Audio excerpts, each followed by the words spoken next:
পৃথিবীটা তখনই আমাদের হবে যখন আমরা আল্লাহর খলিফা হতে পারবো। আর আল্লাহর খলিফা কোশ্চিনকালেও আল্লাহর অবাধ্য হয় না, আল্লাহর আদেশ এবং নিষেধকে লঙ্ঘন করে না। আর দাউদ আলাইহিস সালাম এমন একজন নবী ছিলেন যিনি জেরুজালেম থেকে সারা বিশ্ব শাসন করেছিলেন, এবং তার পরবর্তীতে তার সন্তান সুলাইমান আলাইহিস সালাম তিনিও একই কাজই করেছেন। বরং সুলাইমান আলাইহিস সালামের সময় আল্লাহ পাক তাকে এত ক্ষমতা দিয়েছিলেন যে জিনজাতি পর্যন্ত তার আনুগত্য করত। সুবহানাল্লাহ। বাতাস তার কথা শুনত।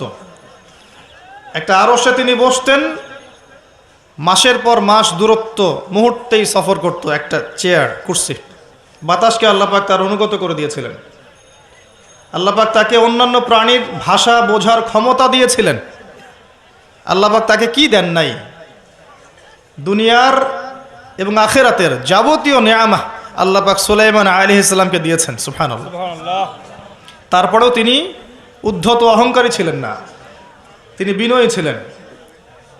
আর আজকে আমরা যে যেখানেই থাকি না কেন, সামান্য ক্ষমতা পেলেই উদ্ধত হয়ে যায়, অহংকারী হয়ে যায়। আল্লাহ পাক আমাদেরকে অহংকারী চরিত্র থেকে হেফাজত করুন, আমিন। আল্লাহ পাক ফেরেশতাদেরকে জিজ্ঞাসা করেছিলেন এই বিষয়টা।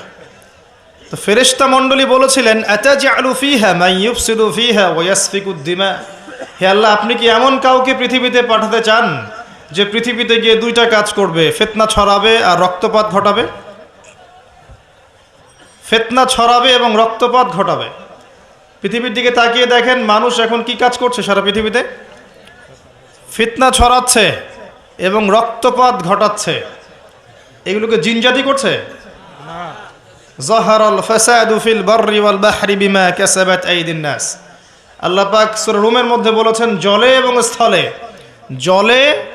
এবং স্থলে যত বিপর্যয় ছড়িয়ে পড়েছে এগুলো মানুষের হাতের কামাই। আপনি আল্লাহর কথা ডিনাই করতে পারবেন না, এটা আল্লাহর কথা। আপনি দেখেন বিশ্বের দিকে এক দেশ আরেক দেশকে যে আক্রমণ করছে, বিশ্বটাকে একটা নিউক্লিয়ার যুদ্ধের দিকে নিয়ে গেছে, এটা কি জিনজাতি করেছে? না। এই নিউক্লিয়ার ওয়েপেন্সগুলো কি মানবতার কল্যাণে কাজ করবে? না। একটা যদি আল্লাহ না করুক বিস্ফোরিত হয়, আর এটা সমূহ সম্ভাবনা আছে যে হতেই পারে আগামীতে, তখন বিশ্বের এই অবস্থা থাকবে না? কোশ্চিন গেল থাকবে না। আপনি দেখেন অর্থনীতির মধ্যে আমরা যে সুদভিত্তিক অর্থনীতি চালু করেছি, এটা কি জিনজাতি করেছে? না। আর এর মধ্য দিয়ে কি আমাদের কল্যাণ হচ্ছে? না।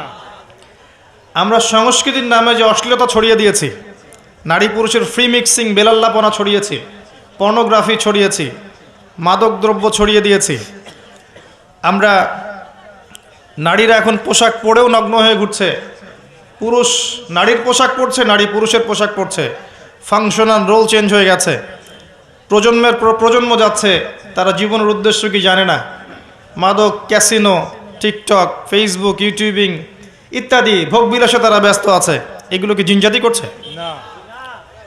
ফাসাদ, যত ফাসাদ, গ্লোবাল ফাসাদ, ইকোনমিক ফাসাদ, পলিটিক্যাল ফাসাদ, সামাজিক ফাসাদ, প্রতিটা সেক্টরে পারিবারিক ফাসাদ, কোনো ক্ষেত্রেই ফাসাদ জিনজাতি ছড়াচ্ছে না।